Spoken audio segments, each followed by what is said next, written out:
Hai beb, balik lagi ke YouTube channel aku Marini Weh. Hari ini aku mau smoothingin rambut dengan kondisi rambut kering, ngembang, super rapuh, diwarnain bekas smoothing beberapa kali dan helaiannya tipis. Kondisi rambutnya udah bener-bener rapuh banget. Di sini aku pakai obat L'Oreal Extenso.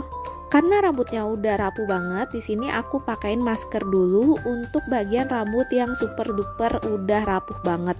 Jadi ini udah kena cat berkali-kali, terus juga udah kena smoothing dan smoothingnya juga udah berkali-kali. Di sini aku pakein maskernya nggak dari ujung rambut, jadi aku pakein di bagian yang kering aja guys. Nah ini aku olesin aja secara merata. By the way, sebelum kalian olesin masker ini, kalian wajib banget untuk cuci rambut kalian ya. Dan aplikasiin maskernya dan obatnya nanti dengan rambut setengah kering gitu.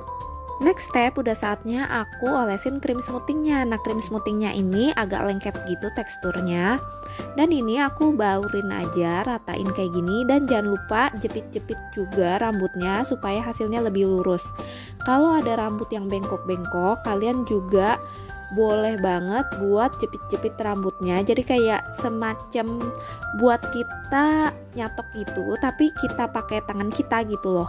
Nah abis itu kalian kalau udah kering, obatnya jangan disisir-sisir lagi ya, karena bakal bikin rambut kalian itu nanti malah frizzy. Jadi sebaiknya kalian lurusin dengan jarinya sedari tadi pas kalian baru olesin krimnya. Nah setelah ini aku mulai bingung karena rambutnya itu agak-agak keriting-keriting kecil gitu di bagian bawahnya, terutama di bagian yang aku olesin pertama-tama gitu. Nah udah mulai panik nih aku jadinya. Di pikiran aku apa smoothingnya bakal gagal karena kan rambutnya udah bener-bener rapuh banget. Akhirnya aku cari ide lain. Di sini aku mulai buat spray rambutnya. Sebetulnya ini harusnya pakai vitamin rambut, tapi nggak apa-apa. Di sini aku pakai Hair Tonic Velro Secret karena mengandung banyak oil juga yang bagus buat rambut. Tujuan aku spray supaya proses dari krim yang pertama itu udah berhenti guys. Jadi kan kita udah sempet olesin pertama gitu, didieminnya lebih lama kan, makanya aku spray aja. Nah setelah itu biasa kita keramas dengan air hangat, jadinya kayak gini guys, udah lurus tapi masih agak ngembang-ngembang gitu. Akhirnya aku udah mulai proses pencatokan yang pertama. Nah proses pencatokan yang pertama ini kalian harus benar-benar telaten banget, dimana kalian catok dengan tipis-tipis dan bisa sampai 5 kali. Ini aku juga intensitas aku turunin catokannya agak lama gitu. Aku mau pastiin rambut ini tuh benar-benar lurus gitu. Dan karena aku bilang perhelaiannya tipis, di sini aku catok dengan suhu 180 derajat. Buat kalian yang rambutnya sehat atau masih oke, kalian boleh catok di suhu 200 derajat Celcius ya. Tapi untuk kalian yang rambutnya udah rusak, aku saranin jangan di suhu tersebut karena bikin rambut kita malah tambah rusak dan tambah kering. Nanti hasilnya tuh nggak oke banget dan kayak kaku banget. Terus aku takutnya rambutnya juga patah karena orang ini sebelumnya juga udah pernah smoothing dan smoothingnya di salon, bahkan salon yang udah cukup terkenal, tapi rambut dia patah. Dan dia sampai memilih lebih baik di smoothingin sama aku aja dibandingkan dia harus ke salon. Lanjutnya step kedua nih, olesin Nutilizer. Nah Nutilizer ini krimnya lebih kayak light gitu ya, lebih encer.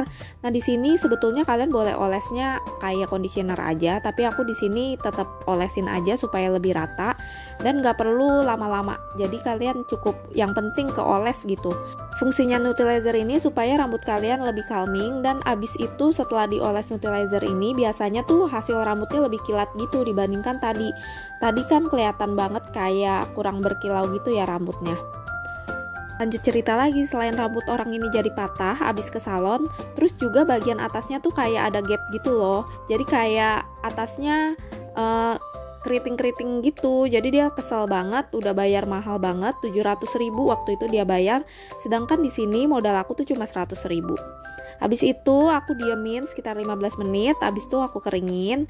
Nah jadinya kayak gini, ini udah oke. Sebetulnya habis step Nutilizer tadi kalian boleh banget nggak catok. Jadi di kertas petunjuknya juga nggak mengharuskan kalian untuk nyatok lagi. Tapi di sini aku tetap nyatok lagi, aku ikutin cara salon aja. Dan karena orangnya memang maunya dicatok lagi, karena sehabis itu dia pengen pergi jalan-jalan. Untuk catok kedua ini nggak perlu kalian tipis-tipis lagi. Ini aku udah catoknya tebel-tebel aja dan catok ngasal gitu loh guys. Jadi nggak serius gitu catoknya. Nah, kalian keramas step 1 dan step 2 ini jangan pakai shampoo ya, jadi dibilas dengan air aja. Sebenarnya kalau kalian beli ini, kalian tuh bakal dapat petunjuk pemakaiannya, dimana ada saran-sarannya gitu untuk rambut yang tebal sebaiknya berapa lama dieminnya, dan juga untuk rambut tipis berapa lama. Jadi kalian jangan takut gagal kalau kalian beli obat ini. Benernya orang ini udah pernah keratin smoothing, tapi keratin smoothing yang dia lakuin itu nggak bertahan lama, jadi cuma 2 bulan gitu, habis itu udah mulai ngembang lagi dan dia nggak ada waktu buat repeat lagi. Jadi dia lebih memilih melakukan smoothing, walaupun menurut aku rambutnya udah cukup rapuh banget. Dan tapi akhirnya smoothingnya ternyata berhasil. Aku udah tanya ke orangnya dan dia puas banget sama hasilnya. Bahkan dia happy banget karena ternyata smoothingannya nggak selepek kayak kalau dia ngelakuin smoothing di salon. Oke beb, thanks for watching. Semoga video ini membantu buat kalian dan jangan lupa subscribe.